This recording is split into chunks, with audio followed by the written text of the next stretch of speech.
Covid के बाद से लोग बहुत ही जागरूक हुए, लोगों में बहुत ही सीरियसनेस आई अपने हेल्थ के प्रति और लोगों ने अच्छा खाना शुरू किया, अच्छी लाइफ़स्टाइल जीने की कोशिश कर रहे हैं। लेकिन फिर भी कहीं न कहीं थोड़ा बहुत कमी कहीं न कहीं रह ही जाती है। मैंने भी जब न्यूट्रिशन सीखा, नेचुरोपैथ सीखा, आयुर्वेद सीखा, सीखने के बाद जब मैंने काफ़ी सारे पेशेंट्स के साथ काम करना शुरू किया, हमने ये प्लेटफ़ॉर्म खोला यहाँ पर। अब तक मैं 19,000 से ज़्यादा यानी कि 19,000 से ज़्यादा पेशेंट से बात कर चुका हूँ और उनके जो एक्सपीरियंस है, उनकी जो प्रॉब्लम्स है, उनको सुनने के बाद मैं इस नतीजे पर हूँ कि अगर हम चाहें तो कुछ पैरामीटर को अपने सेट करके अपनी बीमारियों को काफ़ी दूर रख सकते हैं और हम एक स्वस्थ लाइफ जी सकते हैं। एक्चुअली चीज़ें सच में इतनी आसान नहीं होती जितनी आसानी से हम सोचते हैं या इतनी आसानी से कि ठीक हो जाती हैं। या यूट्यूब पे आप बहुत सारी वीडियो देखते हो, ये ऐसे हो जाता है, ये ऐसे हो जाता है। इतनी आसान एक्चुअली चीज़ें होती नहीं है। तो ये मैं आज आपको इस वीडियो में बताऊंगा 8 ऐसे एसेंशियल आइडियल हेल्थ पैरामीटर्स कि अगर आप इन 8 हेल्थ पैरामीटर्स को आप ठीक से ध्यान दो, मेंटेन करके रखो, तो काफ़ी हद तक आपकी ज़िंदगी में बीमारियां आपके आसपास भी नहीं फटकेंगी। तो आइए शुरू करते हैं इस वीडियो को। नमस्कार, मैं हूं मानस समर्थ, फाउंडर ऑफ भारतपति हेल्थ केयर, जो कि एक ऑनलाइन वेलनेस प्लेटफॉर्म है जहां पर अब तक अपनी टीम के साथ मिलकर हमने हज़ारों लोगों का सफल ट्रीटमेंट किया है विदाउट एनी मेडिसिन, केवल उनका फूड चेंज करके। और अब तक जो लोग 20-20 साल से 25-25 साल से दवाइयाँ खाते थे, 1, 2, 3 महीने के अंदर उनकी दवाइयाँ धीरे-धीरे बंद होनी शुरू हो जाती हैं। तो जैसा मैंने आपको बताया कि 8 एसेंशियल जो आइडियल हेल्थ पैरामीटर हैं, जिसको ध्यान में रखकर हम काफ़ी सारी बीमारियों से बहुत आसानी से बच सकते हैं।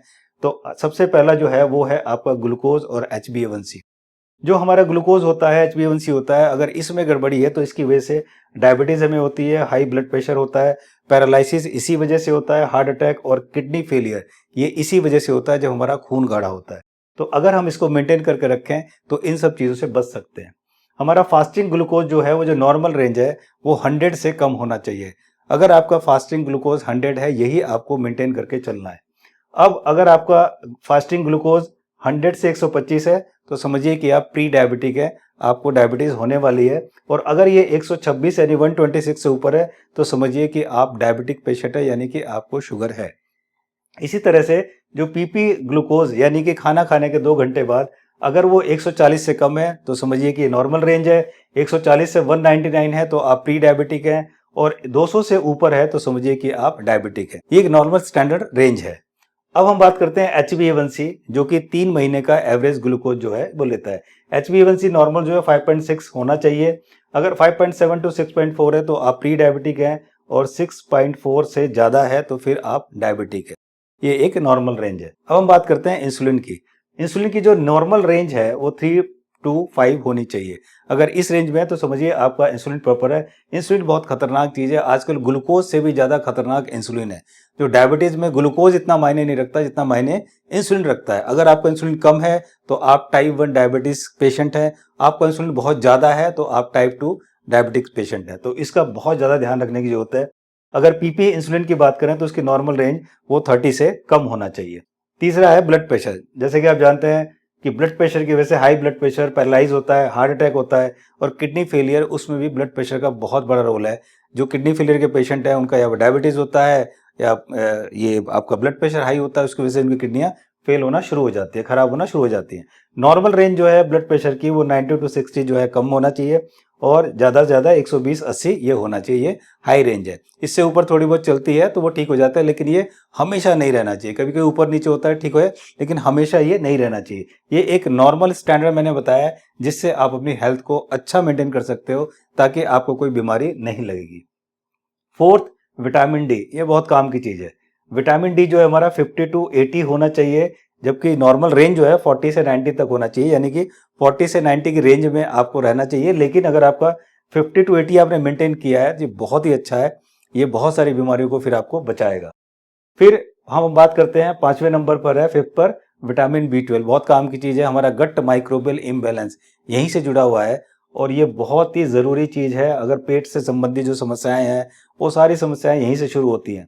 तो ये आपका विटामिन B12 जो है वो 600 टू 800 के बीच में आपको मेंटेन करके रखना चाहिए। हालांकि इसकी जो नॉर्मल रेंज है वो 200 टू 900 है, लेकिन अगर आप इसके बीच में मेंटेन करके रखते हैं तो ये एक ज़बरदस्त, बहुत स्टैंडर्ड है, बहुत ही अच्छा जो आपका जो रेंज है जो आपने मेंटेन करके रखी हुई है अगर ऐसा करते हैं। 6 पे आता है BMI यानी कि बॉडी मास इंडेक्स। आप मोटे हैं, पतले हैं या आप एवरेज हैं, ये पता लगता है हमारा BMI बॉडी मास इंडेक्स से। ये आप गूगल पे जाके डालेंगे BMI कैलकुलेटर तो आपको आ जाएगा, आप इसको बहुत आसानी से खुद भी आप देख सकते हैं। ये हाइट टू वेट जो है उसका रेशो आता है। अगर आप वहाँ पर कैलकुलेटर में जाके करेंगे, वहाँ पर गूगल पे, अगर आपका 19 to 24 है तो समझिए कि आप हेल्दी हैं। अगर आपका BMI यानी कि हाइट टू वेट रेशो अगर आपका 19 to 14 के बीच में तो you are a healthy person. अगर ये 24 to 30 है तो आप ओवरवेट हैं, और अगर आप 30 से ज़्यादा हैं तो आप ओबीज हैं। ये आपको मेंटेन करके रखना है, और इस तरह से ये जो आपने मेंटेन कर लिया तो आप बहुत हेल्दी हैं। अब हम बात करते हैं 7वें नंबर पर WHR यानी कि वेस्ट टू हाइट रेशो। तो हमारा कमर है, जो हमारी वेस्ट है उसका और हाइट का जो रेशो है वो कितना होना चाहिए? ये less than half of height होना चाहिए। जितनी हमारी हाइट है उसका हाफ जो है वो हमारी कमर होनी चाहिए, यानी कि हमारी वेस्ट होनी चाहिए। अगर आपकी हाइट 5 फीट 6 इंच यानी कि 66 इंच है तो आपकी कमर यानी कि वेस्ट जो है वो 33 होनी चाहिए। ये एक स्टैंडर्ड है जो ये होना चाहिए, और यही एक नॉर्मल रेंज है। तो ये आपको मेंटेन करना है। और 8वां जो कि बहुत ज़रूरी चीज़ है वो है CRP यानी कि सी रिएक्टिव प्रोटीन। ये जो आप किताब देख रहे हैं ये डॉक्टर RD स्ट्रेस्ट की है। ये किताब ज़बरदस्त किताब है। ये अगर आप इसे पढ़ेंगे तो इसमें उन्होंने बताया कि जो हार्ट रिलेटेड जो प्रॉब्लम है, जो हार्ट रिलेटेड प्रॉब्लम है वो कोलेस्ट्रॉल से ट्राइग्लिसराइड ये मायने नहीं रखती है, उसको मायने रखती है इन्फ्लेमेशन यानी कि बॉडी में सूजन। सूजन मेन चीज है हार्ट रिलेटेड इशू में। जो हार्ट अटैक आता है उसमें सूजन यानी कि इन्फ्लेमेशन बहुत ही इंपॉर्टेंट रोल अदा करती है। इन्फ्लेमेशन बॉडी में कहीं भी होगा। इस टेस्ट से आप जान सकते हैं, जैसे देखिए आप हार्ट डिजीज के बारे में और रिमोटॉइड अर्थराइटिस के बारे में, इन्फ्लेमेटरी बाउल डिजीज जो है, ल्यूपस है, या स्किन इन्फेक्शन है, या निमोनिया है, ये सब चीज़ें जो हैं यानी कि बॉडी में अगर हमारे कहीं भी बॉडी के पार्ट में इन्फ्लेमेशन है तो समझिए कि बहुत ही खतरनाक है। और आजकल जो हार्ट अटैक हो रहे हैं उसमें देखेंगे इन्फ्लेमेशन बॉडी में है, और इन्फ्लेमेशन की वजह से एकदम से ये प्रॉब्लम शुरू हो जाती है। तो इस तरह से आप ये भी टेस्ट करा के आप जान सकते हैं। और इसकी जो नॉर्मल रेंज है वो है 0.3 to 1। 0.3 to 1 के बीच में आप इसको मेंटेन करके रखिए अपना CRP यानी कि सी रिएक्टिव प्रोटीन। तो इस तरह से ये जो मैंने 8 के 8 पैरामीटर्स आपको बताएं, अगर जैसे ग्लूकोज, HbA1c, इंसुलिन हो गया, ब्लड प्रेशर हो गया, विटामिन डी हो गया, विटामिन B12 हो गया, BMI हो गया, WHR हो गया और CRP, ये हाई सेंसिटिव CRP है। मुझे उम्मीद है कि वीडियो आपको अच्छी लगी होगी। इस वीडियो को लाइक और शेयर जरूर करें ताकि और लोगों को बेनिफिट मिल सके। अगर आप किसी बीमारी का अपना ट्रीटमेंट कराना चाहते हैं तो इस नंबर पर जाके व्हाट्सअप कीजिए भारत पैथी, या इस वेबसाइट पर जाकर अपना सेशन करा सकते हैं। और किसी भी बीमारी से अगर आप परेशान हैं, चाहे आपकी 15 साल 20 साल से दवाएं चल रही है, तो कुछ ही महीनों में आपकी सारी दवाइयां बंद हो सकती हैं। जी हाँ, अगर अब तक आपने चैनल को सब्सक्राइब नहीं किया तो बेल आइकन दबाकर सब्सक्राइब जरूर करें ताकि हर वीडियो आप तक पहुंच सके। जल्दी मिलते हैं एक नई वीडियो के साथ। तब तक अपना ख्याल रखिए, अपनी फैमिली का ध्यान रखिए। नमस्कार।